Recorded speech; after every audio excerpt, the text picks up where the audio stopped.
Hey everyone, and welcome to KMFA Sound Ideas. I'm Graham Reynolds, and this is my studio.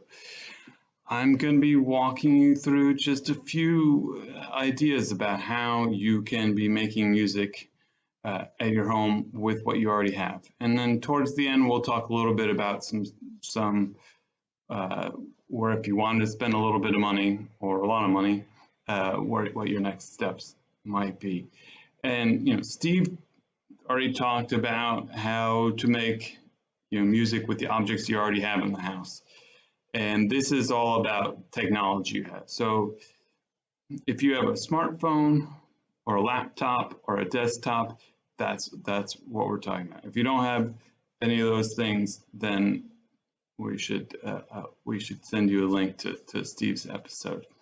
So we're going to talk through software called BandLab, which is all online, and it's got huge amount of resources, and you can use it on your phone, you can use it on your computer, you can share it with friends, and it's free. So we're going to play a little bit of a composition that an ACMC student, Anastasia Loiko, did, and it's super cool. And then we're going to go a bit to a more complex program. I'm going to show you in the program I use, but this more robust step is a digital audio workstation. That's sort of a studio in a box. And there are a bunch of free ones out there. The one that we used to use is called Audacity, and we always had great luck with it. Buzz Moran, who works with me, would always go back to use certain features even years after we stopped using it. So it's got some really great stuff and it's really powerful. So that's then, and then when we're done with all that, we're gonna open up to questions from you. So anything you hear and you're curious how it was made, or any of the steps for setting these things up that intimidate you or worry you, or just any questions you have at all about this kind of thing, we welcome them, and that's what we're here for today. So first, let's get started with Anastasia's piece. So Peter Stopczynski and I have been teaching composition and music theory at the Austin Chamber Music Center for many years now. Love ACMC, and Michelle and Peter and Jenny, who heads up all these education programs. And when COVID happened, we switched over to virtual mode, and we did 5 weeks of teaching just every Saturday, and all the students would make things at home during the week, and then we listen to them and talk about next steps and a little bit deeper dive into the technology. So Anastasia is this terrifically talented 14-year-old, goes to Austin Montessori School, and she made this piece that took our instructions and went way deeper with it. And she was using BandLab. So this software that we're talking about, that is free, that it's online, that is multi-platform, that you can do on your phone, on your computer. This is what she used to make all these sounds, and so you could do it yourself. So first thing I want to do here is listen to Anastasia's piece. I made a little video in my software so you can see the waveform that she created. And let's listen to that together, and then we'll talk.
She's so like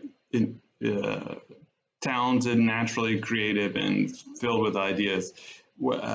As an example of how, with limited resources, you can start creating music of your own, Anastasia had a metronome app on her phone, and it allowed you to have different sounds for different beats to emphasize it. So and she started composing pieces just using these clicks and beeps. That sounded awesome. So given the resources of BandLab, she made this whole other thing.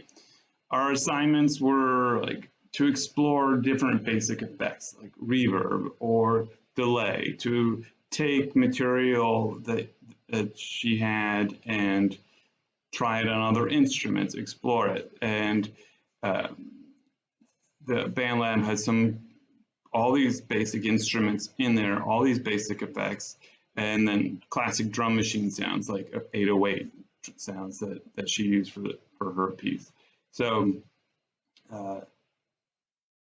that is the kind of thing you can do. She went from zero experience with BandLab to that really cool piece.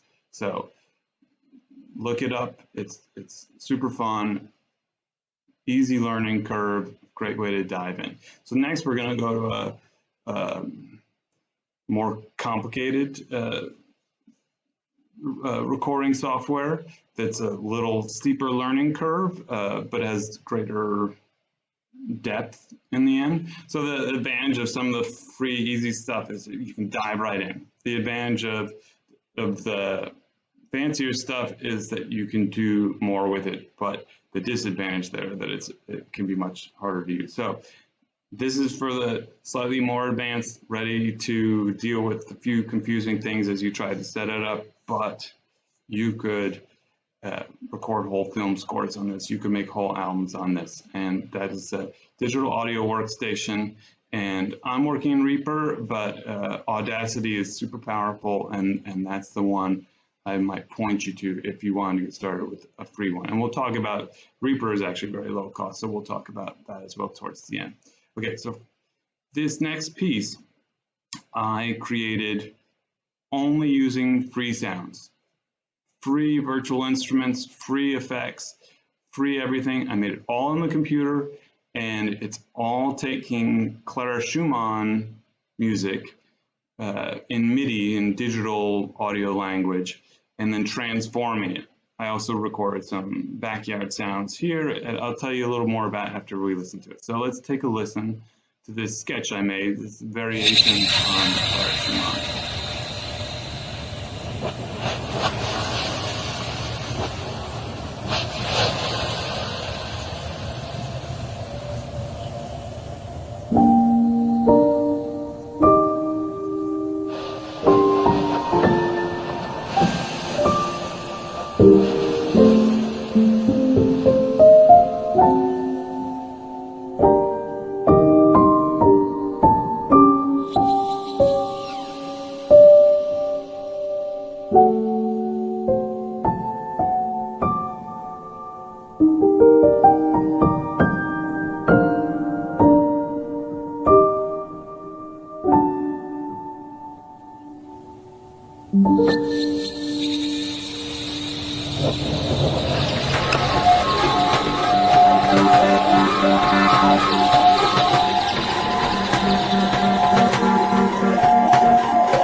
Okay, so that's, that's a sketch. It's a beginning of a piece. It's not a finished piece, but I wanted to demonstrate various ways you could take content or create content and then manipulate it, shape it, sequence it, and create a piece of audio art.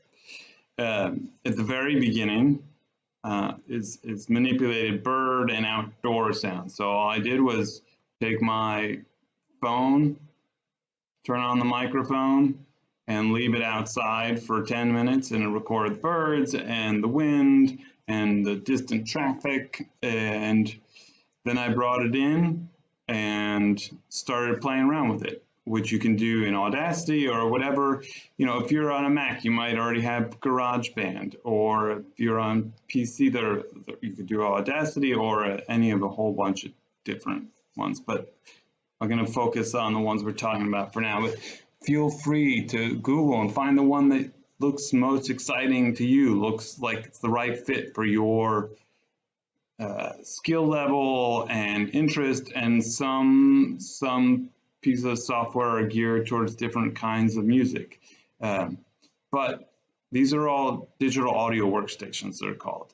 So BandLab is an online one. Audacity is one that you're going to put on your computer. There are some that are made for your phones. Reaper is the one that I use, but they all have basic tools for manipulating audio, and then MIDI, which is a sound neutral digital language that tells the computer what notes to play, for how long, at what dynamic, all this kind of detail. So, okay, let's get into a little bit of what I did on that piece. Started with recording that in the backyard, then I imported the audio in, I flipped it around backwards, and and most, like Audacity should be able to do this, most of your audio software, you'll find somewhere where you can reverse the audio. Hendrix used to do that. All sorts of people have used reverse effects. Reverse winds are very popular in movie trailers now. So the reverse wind leads up to a cut and some kind of big impact or boom as it cuts to the next part of the trailer. So I reversed it. I compressed it with brought all the quiet sounds up and the loud sounds down. So it was a more steady thing with occasional bursts. I put on a delay, again, more free toys, and that creates an echo effect. Reverb, which is where instead of hearing the individual echoes, it's puts you in different sonic spaces. I put a huge reverb on it.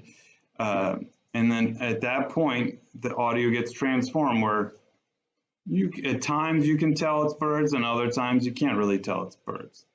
Then I get into the part where I took the Clara Schumann piece. So since some of you won't have any way to input notes, say from a keyboard, like my keyboards here, I wanted to create at least some of the material using notes, so not sounds or noise like the birds and the wind, but actual notes. But where you're starting with material without having to input it.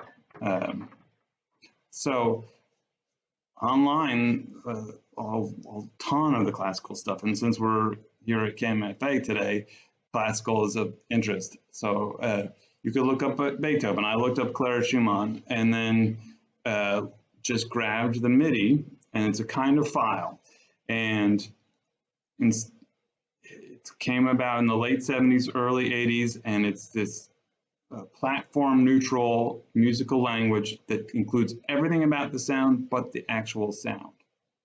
So I got the MIDI for the Clara Schumann, brought it into my software, and then assigned it to different toys, and we'll talk about the different toys later, but various synthesizers and samplers and tools, and then started manipulating that and repeating certain sections, deleting certain sections, and created a whole outline based on that.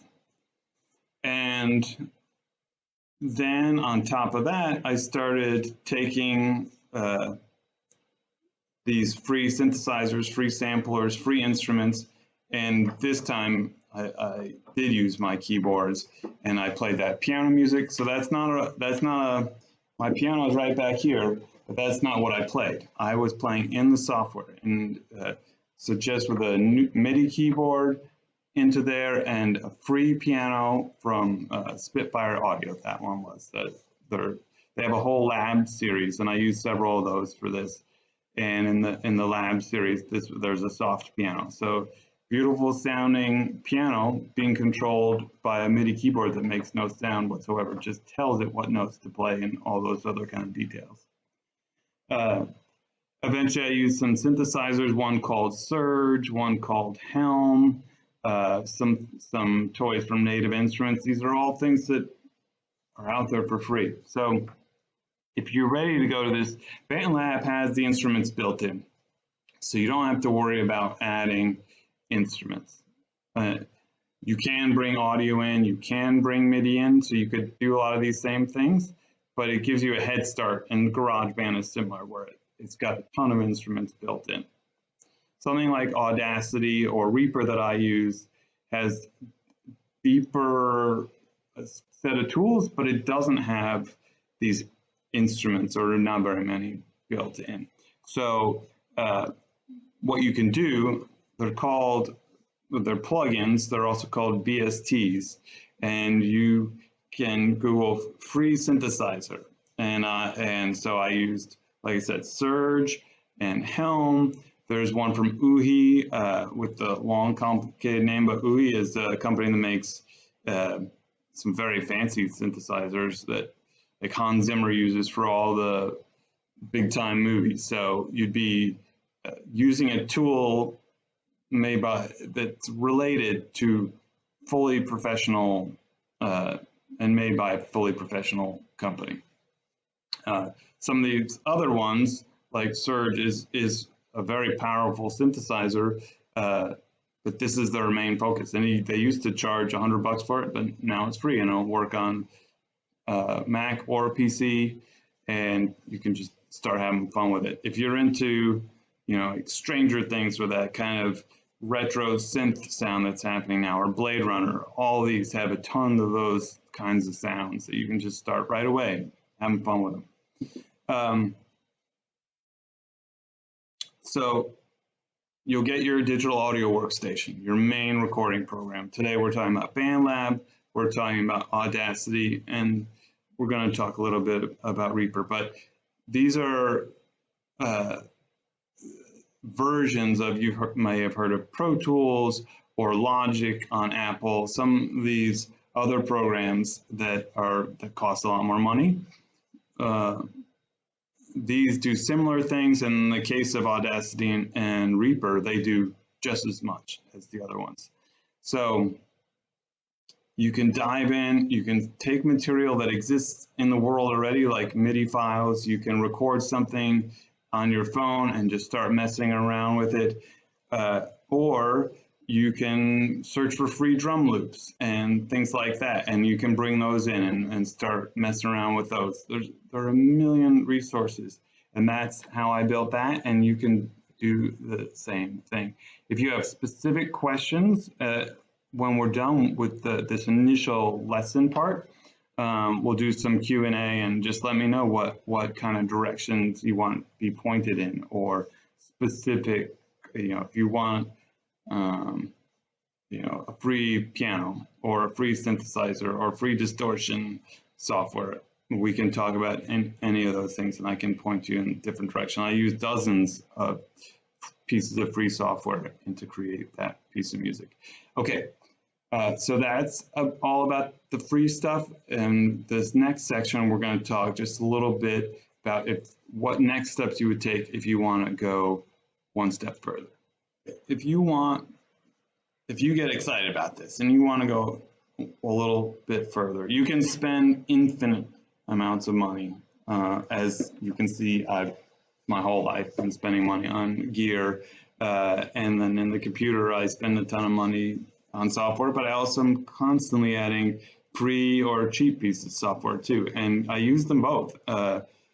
We've got a reverb that costs $1,000, and we've got a reverb that costs $50, and we use them both. So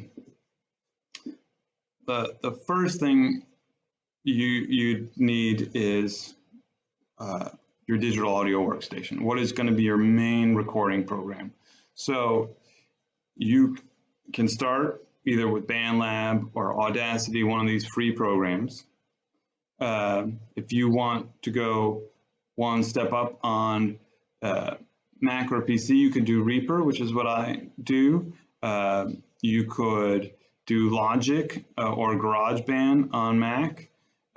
You could even rent Pro Tools, which is a studio standard, and we used Pro Tools for a couple years there, and I like certain things about it and not other things about it, but obviously it's industry standard, so there's nothing, it's a great piece of software, and you can rent that for a month and see if you like it, and then you can subscribe or buy it or whatever you choose to do. So Reaper, which we did the Richard Linklater, Kate Blanchett, Where'd You Go, Bernadette, all on Reaper. We've done TV series, we've done all albums, all sorts of things in Reaper, and the demo is free and it's fully functional. If you are doing non-commercial music, you can buy the whole thing for $60. So $60 to do what it used to cost crazy amount of money to set up a studio to do. If you're doing commercial music, they ask you to pay $200, which is still way cheaper than most other options. We love it. We use it every day. If you're making dance music, electronic music, things like that, or if you want to perform live with this software, Ableton is an amazing piece of software, but it's much more money. It's like $400 or something like that. So focusing now on the more affordable end. So GarageBand, Reaper, free Audacity, free BandLab, that's your digital audio workstation. The next thing to have that's really helpful is some kind of MIDI keyboard.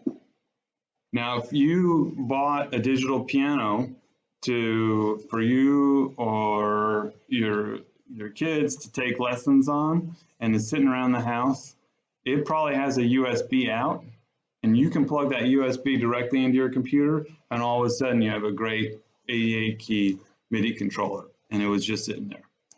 If not, and you want a MIDI keyboard, they're as cheap as 30 or 40 bucks, and they're where is it? If someone has a question, in the Q&A, let me know, and I can point you towards. There's one that I travel with that I love, and it's like $39, I think, something like that. It's tough. It survives in a backpack, works great, and a pitch and mod wheel that are great on there, and I use it all the time. So you can go from as little as $30, $40 to as much as you want to spend on a MIDI controller. But that allows you to play the notes in, and it's much easier than trying to type your notes into the keyboard or only using notes, the MIDI that previously exists. So some kind of MIDI keyboard controller. Next thing would be an interface. So your computer already has something of an interface where it's taking sound waves and then turning them into digital language, and then reverse engineering that to go back out to your headphones, your monitors, your speakers, or wherever it is. So interfaces are just a much higher level of sound quality for that. And again, they come from, that's more like $100 to many thousands. But for $100, you can get a solid interface that you could record anything you wanted with. They would probably only have a couple of tracks, one or two tracks, maybe up to 4, but that would allow you to have much higher audio quality. Instead of using the built-in microphone on your phone, you could plug in microphones, things like that. And that's the microphone is the last thing I'm going to say. If you need that next step, is that just one microphone that's not your built-in microphone will make all the difference. There are huge numbers of affordable, cheap microphones nowadays that sound great. You can have a microphone shootout and put a $5,000 microphone next to a $100 microphone, and that cheap microphone might work. The Shure SM57 and SM58 are rock solid microphones that are in every club you go to and virtually every studio, and they're less than $100 each, or right around $100 each. And they will last you forever, and they're relatively easy to start with because they're what you call dynamic microphones. They're not ideal for certain situations, but they block out a lot of extraneous noise, so that for a first microphone, that can be great. If you're going a step further, you also get a condenser microphone, like a large diaphragm condenser microphone, probably, and you can get decent ones for $100. And again, if you want specific recommendations, let's talk about that in the Q&A afterwards. Okay, so those are some of the things you can do if you want to, and if you get into this and you either get frustrated with the limitations of not having these extra few pieces of gear, those are a few things you can go do to go one step further in what you're doing. So that's what I've got for you today. We listened to Anastasia's piece, we listened to my piece, everything made with free software, everything that you could be made on your laptop that you already have, your smartphone that you already have. You can start making music as soon as we're done with this, if you want to, today. And so thank you for listening. Thank you to KMFA for hosting. And let's start the Q&A. Thanks, everybody. Okay, there's a question about hardware, synth sequencers, and drum machines. And there's a question about the reverse effects on film trailers. And yeah, let's start with those two. Okay, so usually the trailers for a film are done by a whole separate team. It's the promote, as opposed to like the artistic end, creating the film. It is someone who's promoting the film. So sometimes they use the music that I might have created for the film score, but just as often, or maybe more often, they use pre-existing music. You'll hear things repeated, like the music from Conan, the first Conan movie. Basil Polidorus did a great score, and every 10th action score seems to have a bit of Conan music in it. Those reversed wins, they've gotten more and more clear about the way that trailers are structured, and for these hard cuts, they often do a kind of reverse sound into an impact that then changes to another high action scene. These are, you wouldn't see it in like a family drama, maybe sometimes, but more in action movies, superhero movies, that kind of trailer, things like that. As far as hardware, synths, drum machines, and what was the other one? Let me look at this question. And sequencers. So I love playing around with acoustic instruments, with hardware, electronic instruments, with all of that. I have steered more and more towards focusing on software synthesizers for a whole bunch of reasons. I love to twist all those knobs and make crazy sounds, but then I want to get back to where I was, and I find that much easier to do in a computer. I also the widened parameters in the computer are great, but like I have a friend who did it. What was the name of the film? Oh, I'm forgetting, but he was doing a film set in 1979. And so he went and got his Prophet 5 from 1979 back from his mom because it was stored at his house. And so he used the technology from the time period of the film to create the main body of the score. He went further than that, but I do love those Prophets. Everybody loves Moogs. I think if I was going to get a really fancy synth, I'd probably end up getting a Prophet. As far as drum machines, again, I steer towards. I used to have a Dr. Rhythm, and well, I still have it back there somewhere actually. Peter Stopczynski had one as well. But the drum machine I've been using is a software drum machine from Expert called Nerve, and I love the workflow on it. It's designed. He's friends with deadmau5, and it's designed more for electronic dance music, EDM kind of thing. But you can bring in your own samples. So we create our own kits, both by recording drums here at my place, and then putting them the samples that we create into Nerve, or by chopping up loops that we get into the sounds, or finding individual drum samples that we like from splice.com, where you can thousands and thousands and thousands of drum sounds, and you can build your own drum kit. So every piece of music can have its own drum kit that's unique to only that piece. Sequencers, I haven't had a hardware sequencer in a long time, but I'm trying to remember what it was. I think it was a Roland that I had in the mid 90s here in Austin, and I used it all the time because I used to do a lot of performance with digital piano and drum kit, and I would spin around and switch places. I would use the sequencer to trigger the piano so I could play on top of a sequence that I had previously recorded. Okay, let me look at these questions. Okay, audio interfaces is the question. So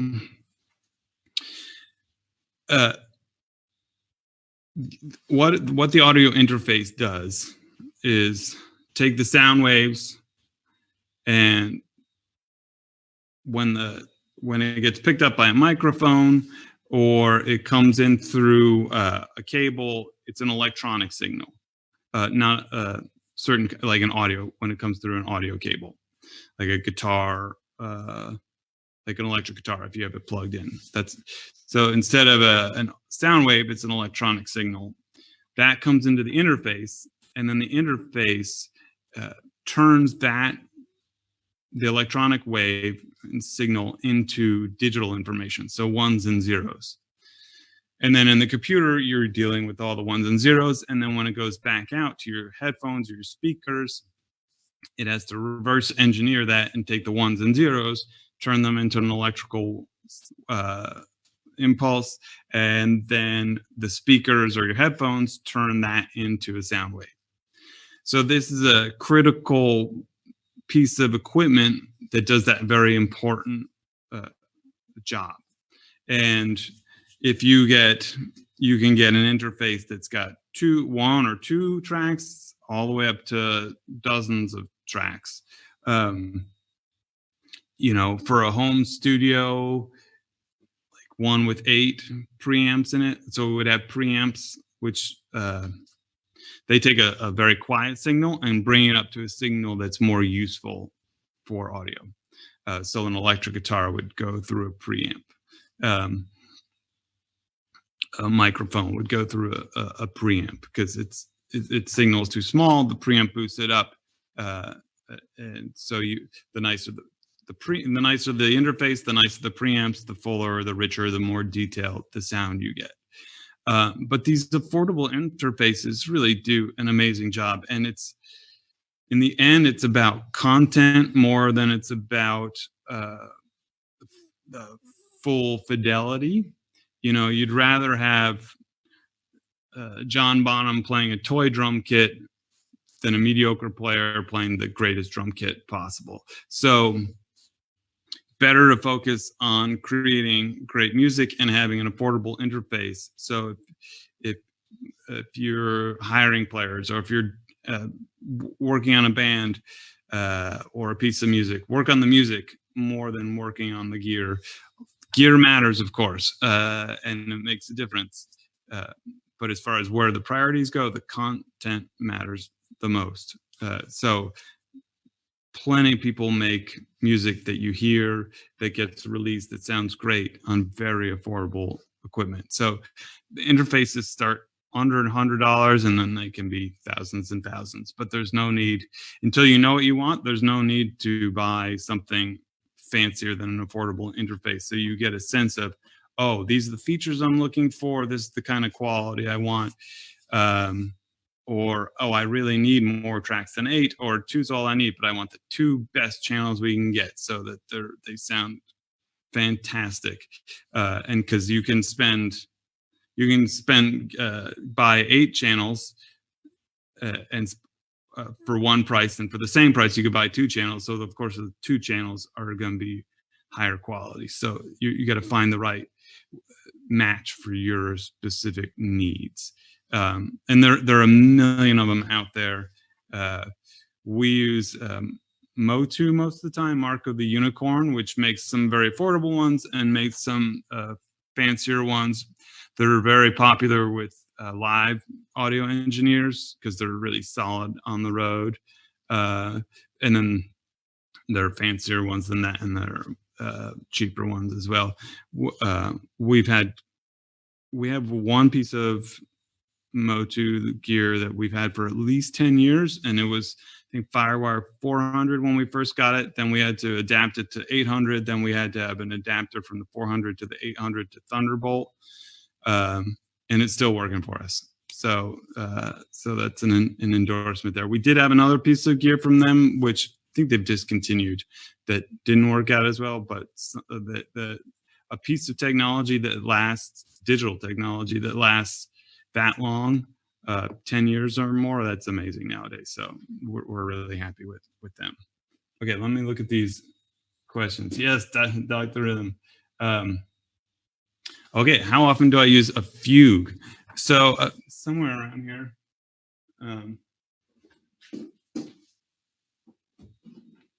I've been reading Contemporary Counterpoint and trying to learn more about that. Sean and I have been very slowly trying to conceive another opera to work on, and I'm interested in using more counterpoint in that one, and so I'm trying to learn. I could do a very basic fugue, but I have not done a ton with it, and Peter Subchinski would be much better at than I would. Michelle Schumann did help me turn one of my pieces early on into a very more of a canon than a fugue, but still heading in that direction. Okay, let me look at these. Okay, Todd says, curious what kind of music has had the biggest influence on your work? So for me, the biggest thing is our access to such a huge range of music that we have now. It's even much more than when I was growing up. But people ask you what your roots are, and my roots are not in any specific kind of music. Growing up, I listened to classical and to jazz and to rock from the 50s, 60s, 70s, all the way up to pop of that I was growing up with. I went to the record store, and in the back room, it was a whole room full of dollar records, and so $1 meant a lot to me because it meant I could get a whole record. And for $10, you come home with 10 brand new records, and I just got everything I could, whether it was gamelan music or old punk rock or just anything I could find, and so that variety of listening, that is what it's been the most influential. Like mixtapes were the signature music form, I think, of our generation. and it was a gift that you gave and something that you created that said something about you and what you were listening to and what that what the music meant to you. And so that the mixtape didn't have a sense of cohesion the way an album does. It bounced around all over the place. And when I made them, I tried to make them be as extremely contrasty as possible. But the thread tying them together was the person who was assembling that compilation of sounds. And so when I put together albums or when I make music, I try to have threads, but I also don't worry too much about high contrast because I like high contrast. And if mixtapes are your roots, then you don't have to worry so much about everything feeling like it's of a piece, because that's not the way we listen to now. People are like, playlists are the way most people listen anyway, and they're going to pull what they like and create their own, the contemporary equivalent of a mixtape. Okay, let's look at these questions.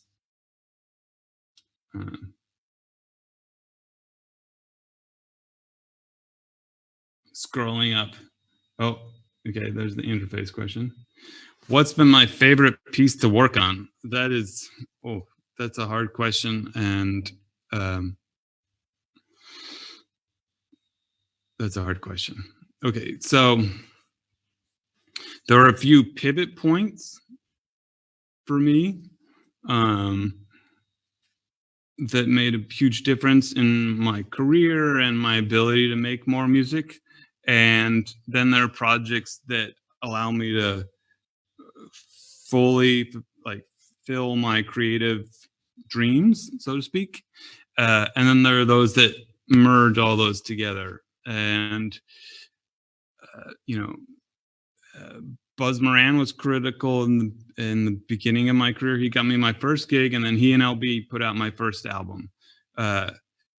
So creating the music for that first gig that we did at Emo's when it was back on Red River, and then creating the music for that first album, that was like a whole lifetime's worth of study and of music and passion for music leading up to those things. And as soon as I had that, played that gig, as soon as we put out that album, things started moving forward. And then the next big pivot step was A Scanner Darkly, the Linkletter soundtrack. So I had never done anything with big stars, and this had Robert Downey Jr., it had Woody Harrelson, it had Keanu Reeves, it had Winona Ryder, all of whom have had crazy careers since then.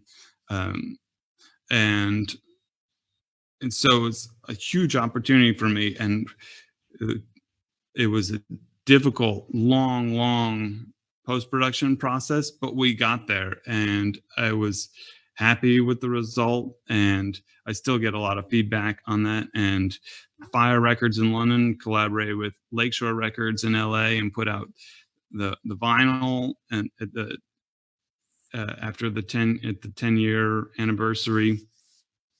And so that made a huge difference for my career. So those are a couple pivot moments. Picking favorite exact pieces artistically, I mean, the thing I'm most excited about usually is the thing I'm working on next, and playing around with the new toys I have and exploring the sounds of the instruments I have. Sometimes I like the narrow parameters of just the piano, and sometimes going into the computer, and I use Omnisphere, say, all the time, or this new to me, Falcon from UVI, and they have thousands and thousands and thousands of patches in there, different sounds. So I never run out of things to explore sonically. Okay, let's look at these questions again.